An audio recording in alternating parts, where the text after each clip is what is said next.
I don't know. I think this thing about having a village is for most of us just a myth, like a pie in the sky. I think it's hard to have a village. And especially in this day and age where so many careers require you to be so mobile, it's incredibly hard to form a village and that is permanent. Welcome to the How It Feels to Be a Mother podcast, where we dive into the emotional complexities and varied experiences of motherhood. I'm your host, Sarah Broberg. This judgment-free zone is a place where mothers can express their authentic feelings and experiences as whole human beings. In each episode, we'll explore the catalyst question at the heart of this movement. How does it feel to be a mother? Through engaging discussions with mothers from diverse backgrounds from around the world, we'll explore the complexity of emotions along the continuum of motherhood. Join us as we speak with mothers from all walks of life, from those with infants to those with adult children, uncovering the vast emotional continuum of motherhood. Whether you find motherhood to be a blessing or a challenge or somewhere in between, sometimes all at once, this podcast is here to validate your feelings and to break the stigma, shame, and guilt that can often accompany maternal experiences. Tune in and be a part of a movement that empowers mothers to embrace the emotional depths of what it really feels like to be a mother. Join the conversation. Welcome to another episode of How It Feels to Be a Mother. I'm your host, Sarah. Today we're joined by Jacinda, a 52-year-old mother of two daughters, ages 19 and 14. Jacinda's journey of motherhood has been deeply shaped by her experiences of being a, quote, married single mother due to her husband's geographic distance, to navigating the complexities of parenting through a high-conflict divorce and the challenges of raising teenage daughters. In this episode, Jacinda opens up about the unexpected realities of motherhood, contrasting her early visions of parenthood with the profound, sometimes overwhelming experience it has become. She shares how the journey of raising her daughters has not only shaped their lives, but has also fueled her own growth and resilience. She shares her candid thoughts on the lack of support for mothers, particularly in the workplace, and the unique struggles of raising teenagers, reflecting on the shifting dynamics of motherhood from the early days of intense focus on her firstborn to the more complex challenges of guiding them into a young adulthood. As a novelist, Jacinda also discusses how motherhood is a theme throughout her three novels. Join us as we explore the complexity of emotions along the continuum of motherhood. Thank you, Jacinda, for joining us and how it feels to be a mother. So before we get into our catalyst question, as I like to call it, I always think it's worthwhile to provide a little bit of context to your story and your perspectives. So if you would please share your age, your preferred pronouns, your relationship status, and the ages of your children and their preferred pronouns. Sure. I am 52. I am she, her, hers. My kids are 19 and 14, both girls, and I am divorced, very happily divorced. To that. Okay, our catalyst question, Jacinda, how does it feel to be a mother? Gosh, it feels like a vast, overwhelming, gripping, endless ride. That's how it feels.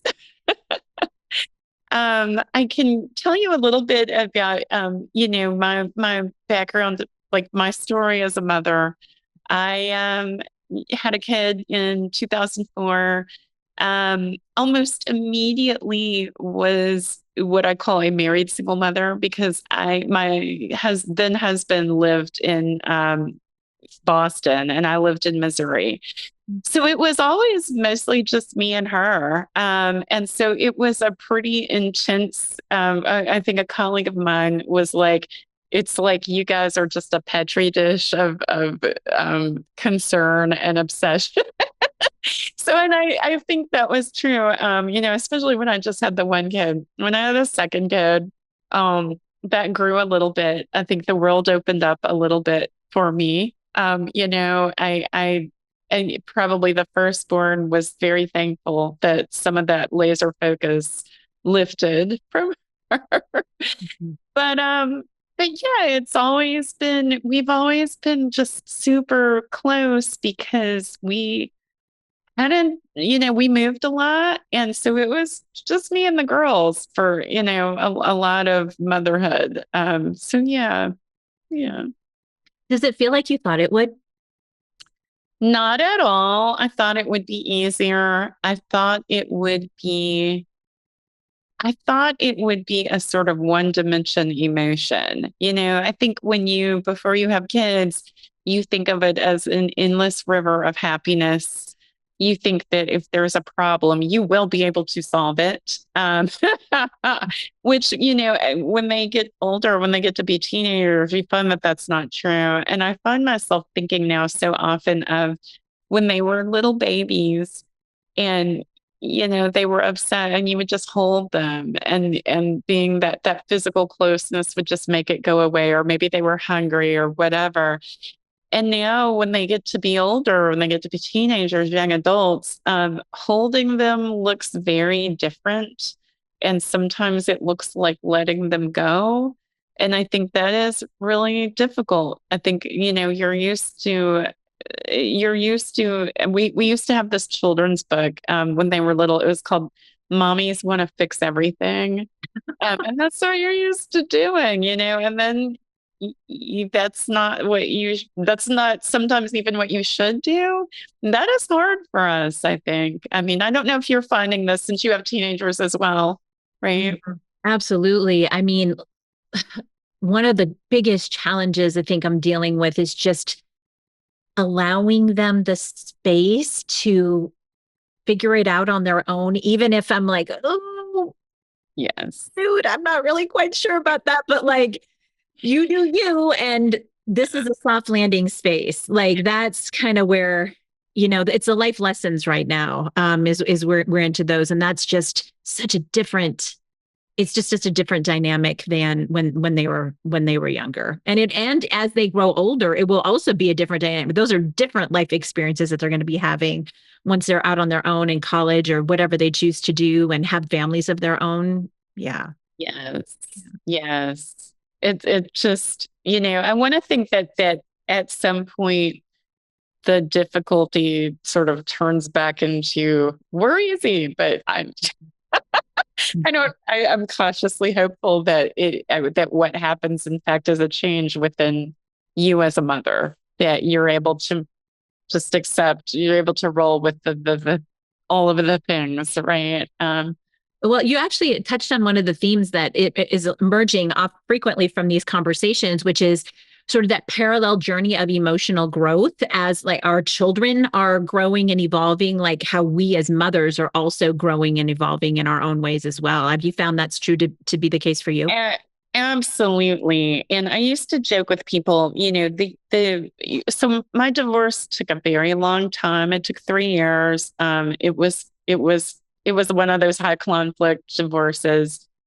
And I felt like the first year of it, I grew up more than I had in the 37 years prior. The whole, because suddenly, I mean, I had to really protect my children. I had to protect their future. I had to, there was domestic violence. That's nothing I keep secret, but I had to protect them from their father. You know what I mean? And so I had to really grow up in a way that was sort of, I was suddenly a woman whose strength had to be not only taking care of me and standing up for me, but standing up for them. I think one of the things that happened was um, I later ran for public office and was elected a couple of times, once in Indiana and once in Michigan, and was the school board president actually in Michigan.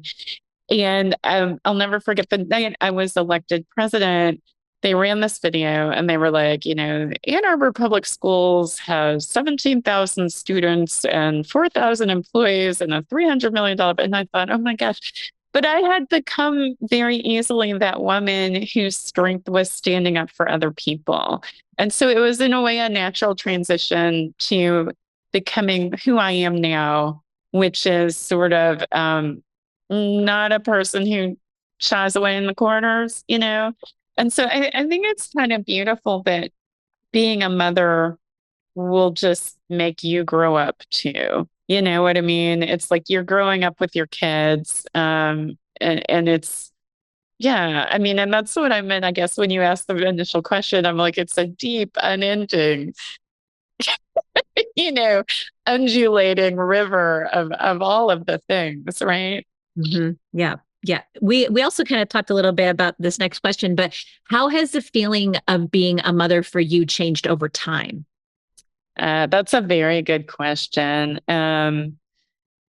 And again, I think, I go back to those easy days when the problem was, well, do you really need another cheese stick? Like, that was the problem.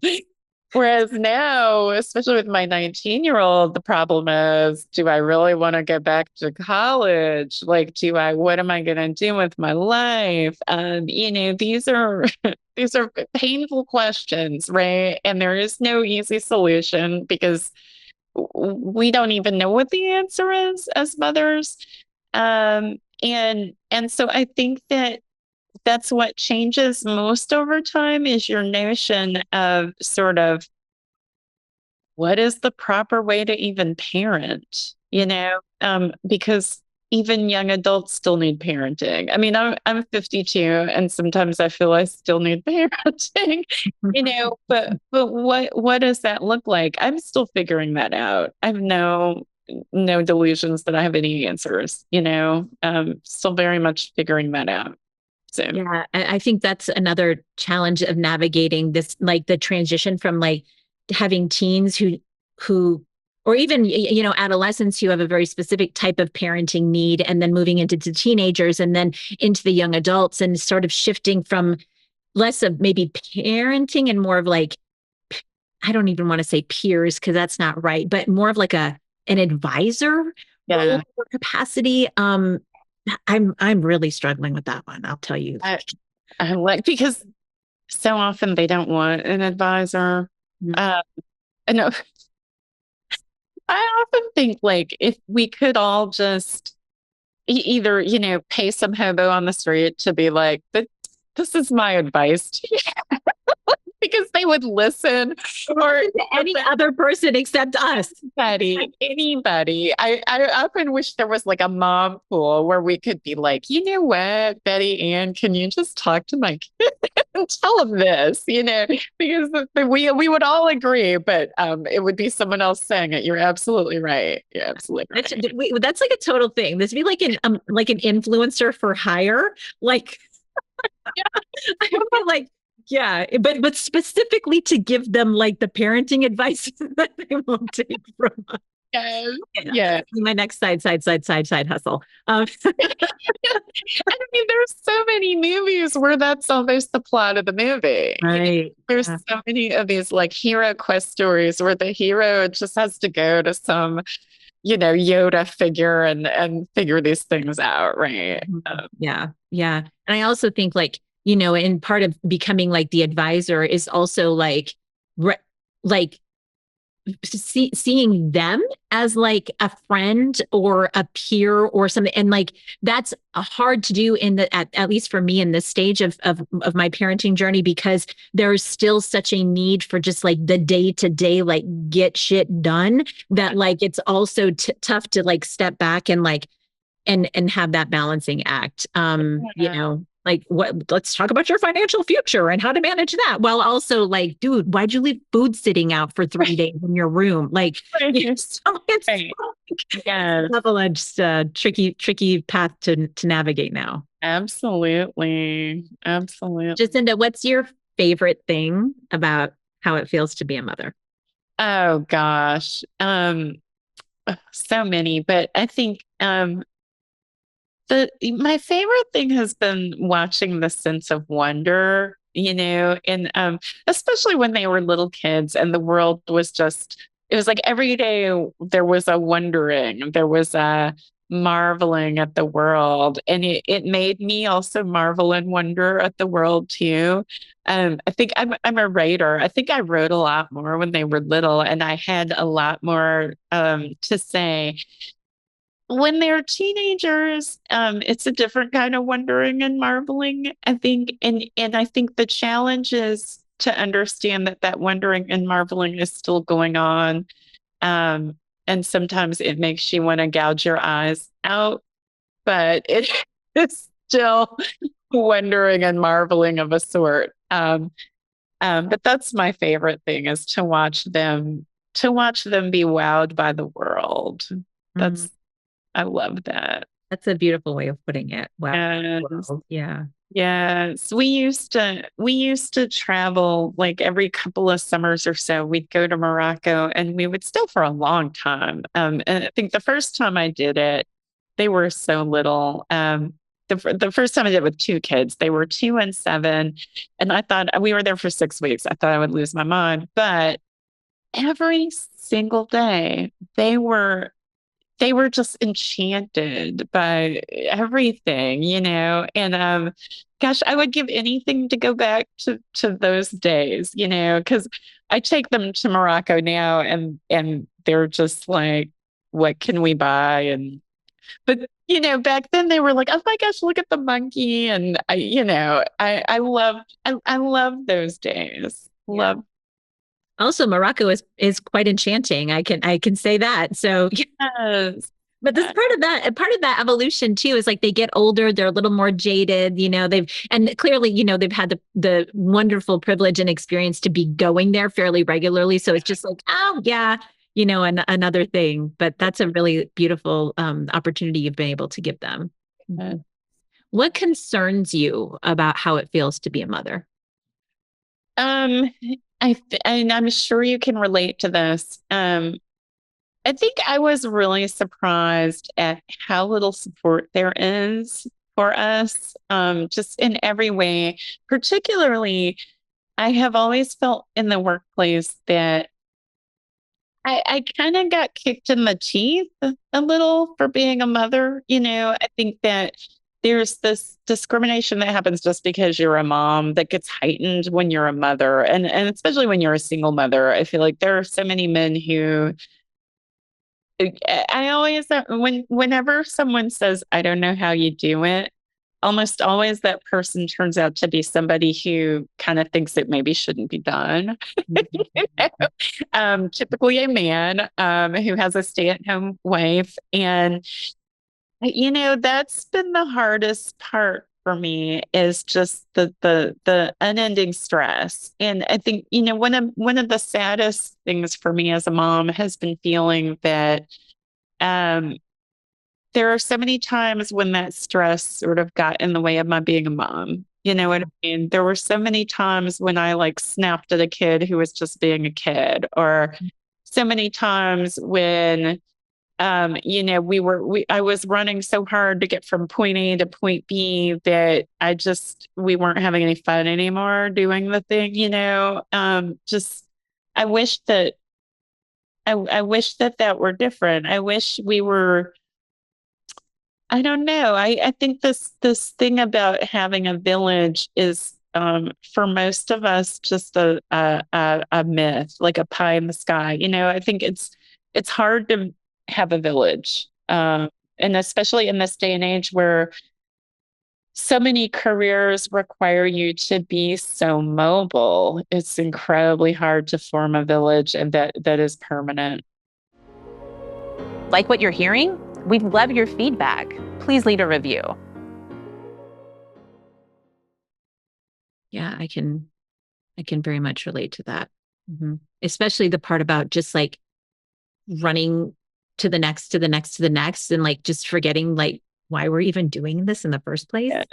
Yeah, to be present. That's probably my biggest challenge is just being present. I have a lot of work to do in that area. I am trying to do a lot of work in that area.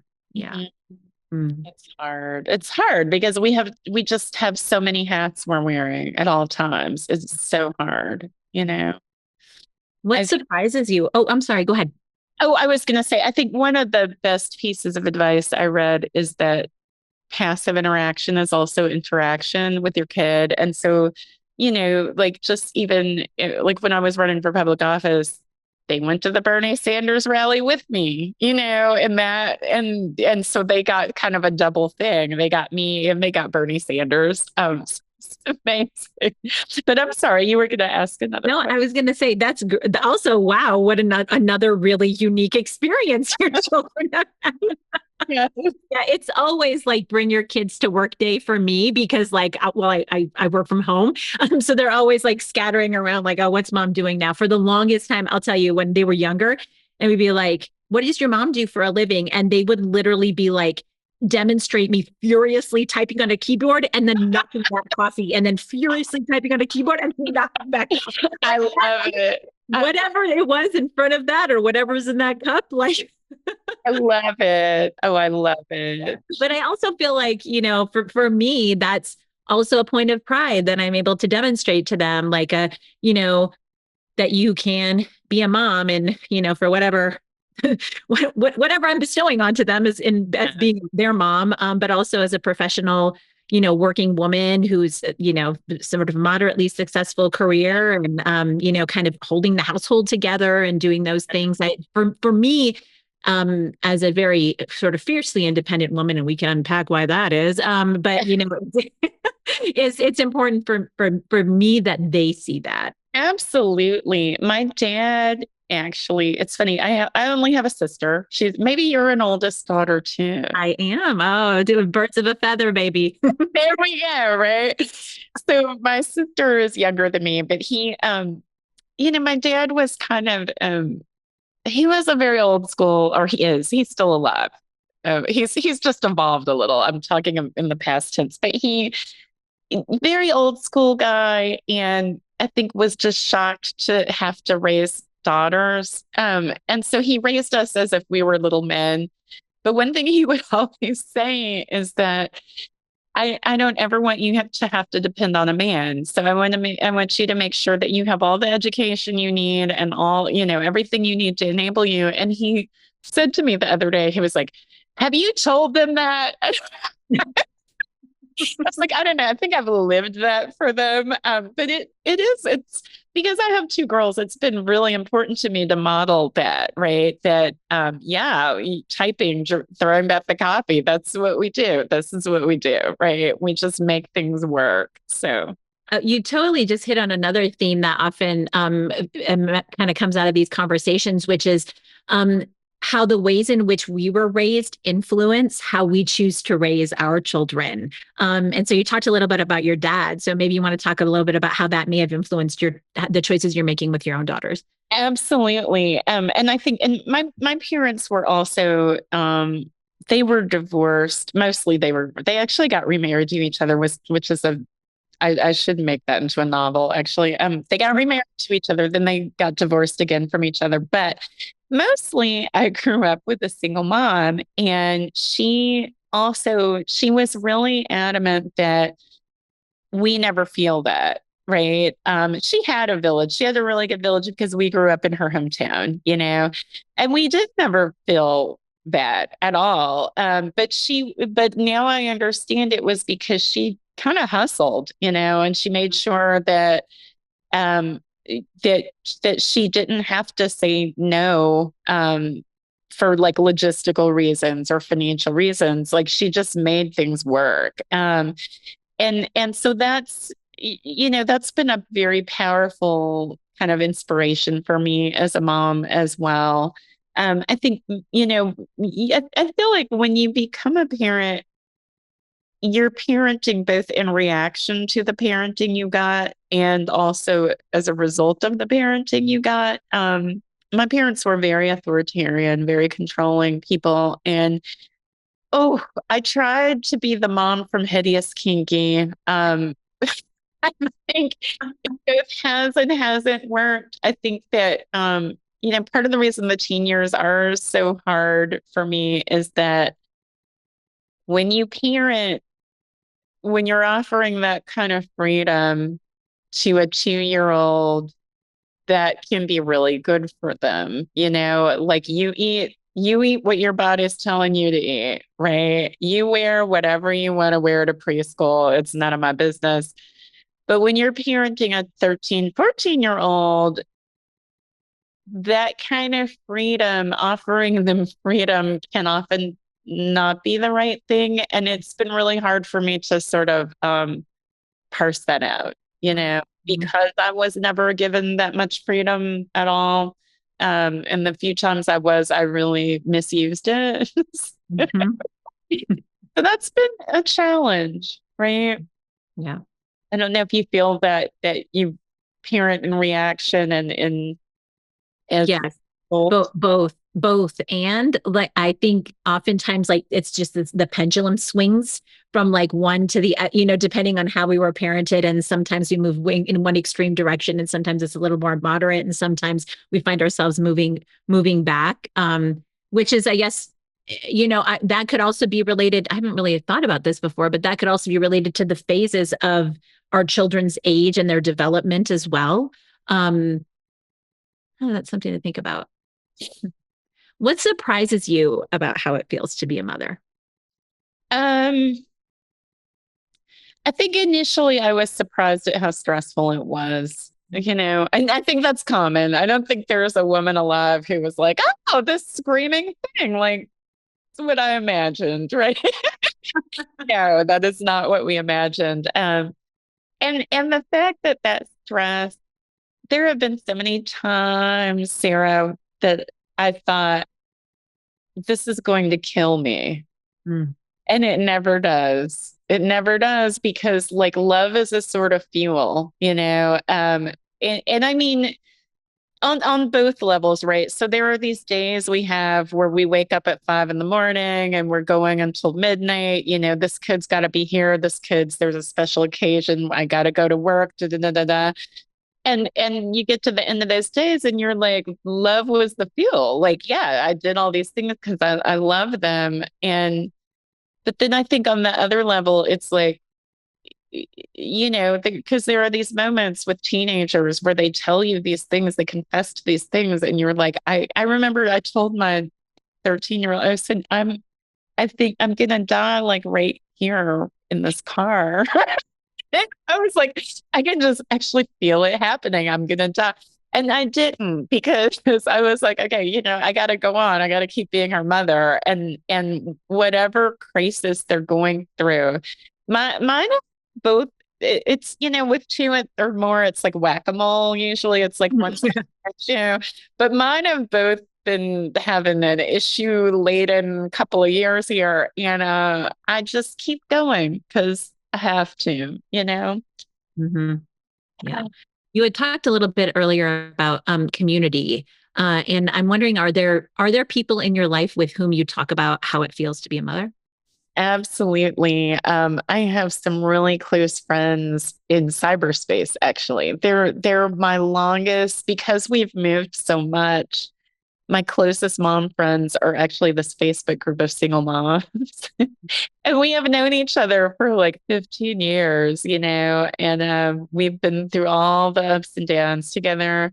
But, we have, for the most part, like we confide in each other in a way that we wouldn't with other people. So that's been, yeah, mostly who I've talked to about it. That's lovely. Yeah. Those communities are crucial. Mhm. And That's what we're trying to do here too. Just provide more opportunities for community and connection. I love it. I love all the guests that I've seen you have just spoken so deeply about motherhood. And I love that you're doing this, Sarah. This is like critical and essential. Thank you. Thank you so much. That's such a nice thing to hear. Thank you. Is there anything that we haven't talked about how it feels to be a mother that you'd like to share? No, you covered it all. Mhm. You covered it all. Well, so tell me, I know that you've got you have some amazing projects of your own, and I'd love if you wanted to just chat a little bit about what you're working on and Sure. what we can like look forward to. Absolutely. So I am a novelist, as you know, and I'm on my third book, which comes out next fall. The second book was called Mother Country, and it's kind of a play on words. It's about a woman who she's she's on a business trip with her husband in Morocco, and she sees this child and she brings her back to the United States. It turns out that the child seemed to be unaccompanied, but actually was the daughter of a woman who has escaped slavery in Mauritania. So it's about a lot of things, but kind of what it's about is the idea that parenting is not what happens at the moment of birth. It's everything that happens after. It's everything you do after, whether you are or not the child's biological parent. So it's a lot about that. And then the third book, the book that's coming out next fall, it's called Trigger Warning. And it is also very much about motherhood. It's also about kind of middle age and the way that we as women sort of um, do and don't adjust change very well. So it's kind of a romp. This woman, her father's killed by the police in the late 80s because she's unable to really grieve properly. She changes her identity and moves across the country. So when the novel opens, she's just filed for divorce and she wants her real name back, which her husband never knew her real name. And so he's like, "Who are you?"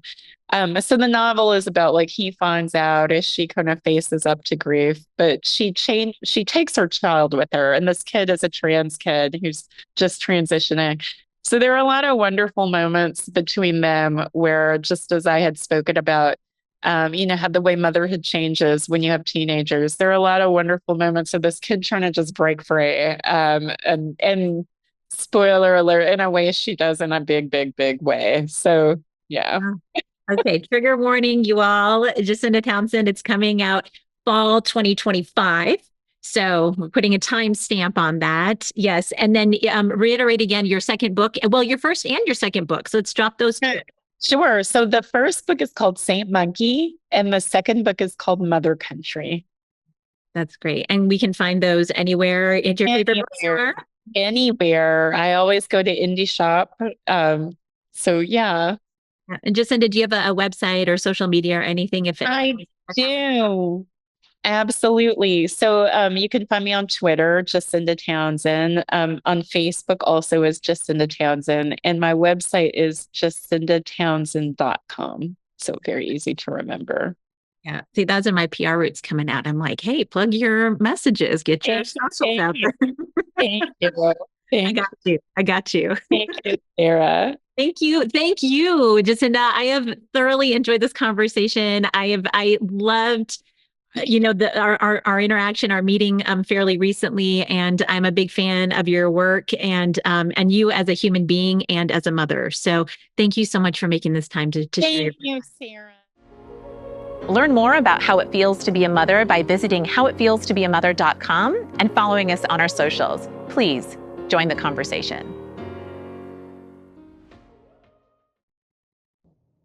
The views, thoughts, and opinions expressed on this podcast, including those of the host and guests, are their own and do not necessarily reflect the views of any entity they represent. Appearance on the program does not imply an endorsement of them or any entity they represent. The content presented is solely for general informational, educational, and entertainment purposes. The use of information provided on this podcast or materials linked from the podcast or website is at the user's own risk.